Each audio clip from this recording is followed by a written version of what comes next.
Commanders, it's a morning.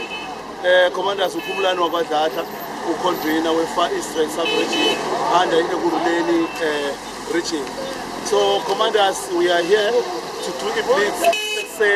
We are at the taxi rank, and we believe, Commanders, the cause that we are fighting for, we are so close to it in such a way ukuthi abantu bahambile baye America le bayosiceba sathola neqiniso lokuthi no kahle kahle uGNU lo akafomwanga ukuthi kube i-alliance kodwa ufonela ukuthi umkhonto wesizwe ungangeni into power, and it's not going to happen because remember, it's only God who puts people and take them out.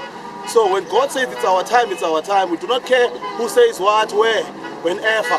But comrades, we are here to stay and we are here to fight for the cause. Because now we see, comrades, it was never about people. We say the government, it's the people, by the people, for the people, but now it is not like that. It is only for someone's pockets to be filled with money. So comrades, we are not going to stand for that as the MK party. As the MK party, what we are here for, Ubuntu, number one. That's the only thing MK party will push Ubuntu. To us, Ubuntu baluleke ukudlula yonke enye into. So we are fighting for our minerals, we are fighting for the land to come back to the rightful owners of the land. Amandla. Kwazi mkhonto kwazi.